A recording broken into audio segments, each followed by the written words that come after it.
Je vous remercie, monsieur le journaliste.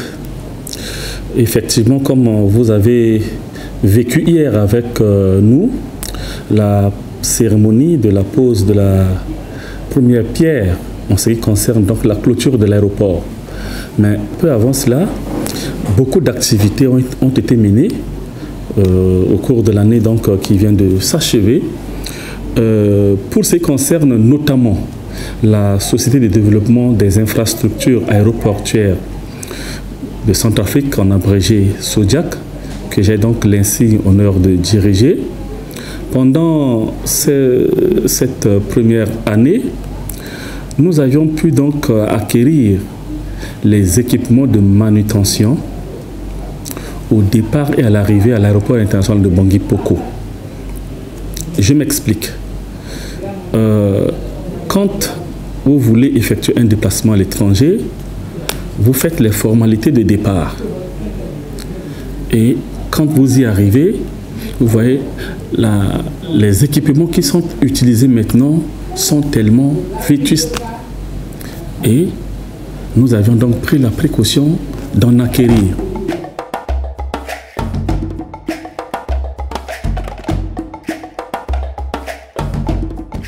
Oui, effectivement, nous avions acquis 10 banques d'enregistrement et 2 tapis bagages qu'on appelle communément carrousel.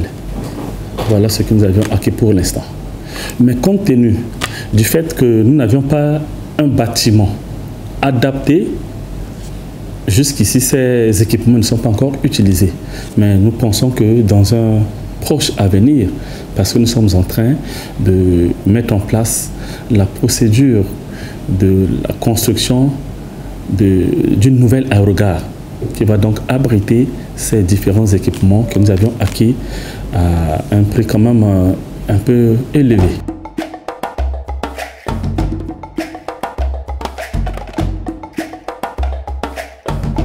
Pas totalement.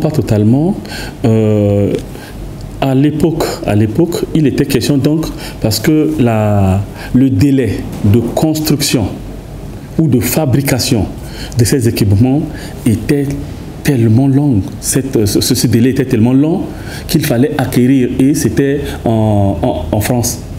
Et nos partenaires qui n'avaient pas également les équipements nécessaires sur place devaient passer encore la commande, c'est pas en Hollande, quelque chose comme ça. Et vu le délai, nous nous sommes dit qu'il fallait acquérir cela à temps avant la construction. Mais malheureusement, compte tenu de la procédure de la construction ou bien de l'appel d'offres qui devait être lancé, nous avons pris un peu de retard. C'est en cela que les équipements sont arrivés un peu plus tôt. Mais de toute façon, nous sommes en phase donc de la construction. Je crois dans les mois à venir, des contacts ont été déjà pris pour la construction donc de ce bâtiment qui puisse donc abriter ces équipements, mais qui sont en ce moment des lieux sûrs.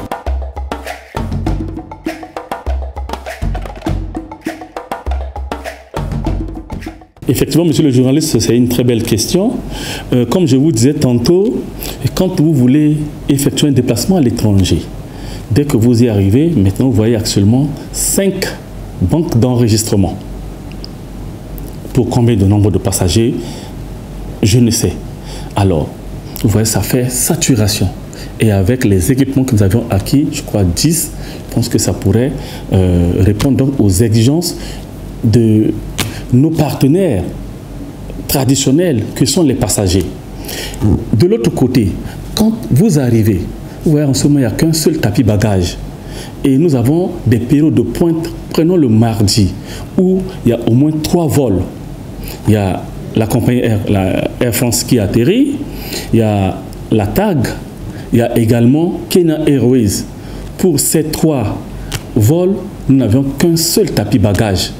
Et comprenez l'engouement que cela fait lorsqu'il s'agit de prendre les bagages pour pouvoir rentrer un peu tôt à la maison. Et pour ces jours de pointe, nous prenons beaucoup, les partenaires traditionnels que sont les passagers prennent beaucoup de temps à récupérer leurs bagages.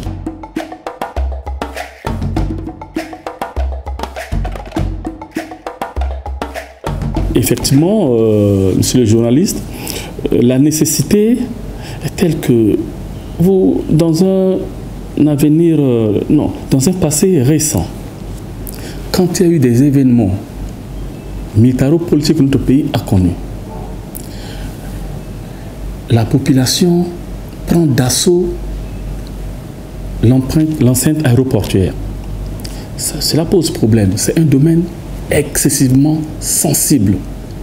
Et dans un passé récent également, l'emprise aéroportuaire était inondée de particuliers, de privés qui traversaient la piste à tout bout de champ. Peut-être que vous ne percevez pas les conséquences que cela comporte quand il y a peut-être atterrissage ou décollage et que un avion puisse heurter un privé ou n'importe quel instrument. Vous voyez les dégâts que cela peut engendrer. Alors donc, pour l'instant, avec la construction de ce mur ou de cette clôture, je pense que nous allons élaguer certains de ces méfaits. Ces différentes traversées des particuliers, que ce soit des taxis-motos, que ce soit des privés à pied et autres, vont donc du moins cesser. Les vols de nuit qui n'étaient pas à jour dans un passé récent vont donc reprendre. Et bien d'autres atouts que cela comporte, monsieur le journaliste.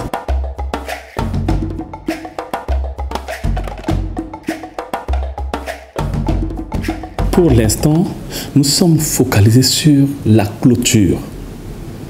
Ça fait deux actes différents. Il y a d'abord le projet de construction de ce mur autour de l'enceinte aéroportuaire. Ça, c'est un projet à part. Ce projet a été cofinancé par la BDAC et l'AFD. Ça, c'est ce volet-là que nous avions fait hier. Mais dans un proche avenir, le deuxième acte sera donc la construction de la nouvelle aérogare, du rallongement de la piste d'atterrissage qui est en ce moment de 2600 mètres. Nous allons rallonger à 3200 mètres avec 45 mètres de largeur. Voilà, donc ça fait deux actes différents. Il y aura également la construction d'un nouveau pavillon présidentiel. Donc vous voyez, sur le journaliste, ça fait deux actes différents qui vont être posés. Le premier acte, c'est ce qui a été fait hier, c'est seulement pour la construction du mur de sécurité autour de l'emprise aéroportuaire. Mais le second acte, ce serait la construction d'une nouvelle aérogare, de la piste et du nouveau pavillon présidentiel.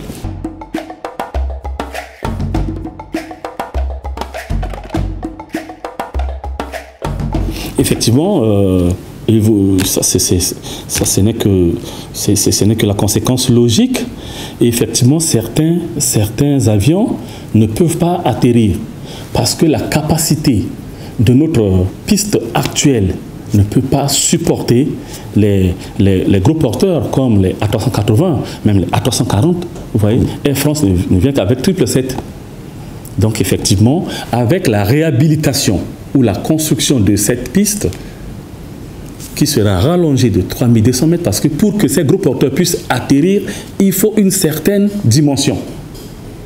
C'est comme ça, c'est dans cette optique que nous sommes en train de voir la possibilité de construire cette nouvelle piste qui va aller de 2600 à 3200 mètres.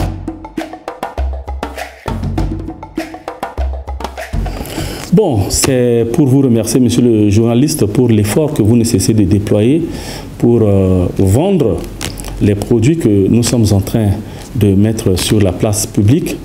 Nous vous encourageons à aller dans ce sens, à nous aider. Notre pays a trop souffert.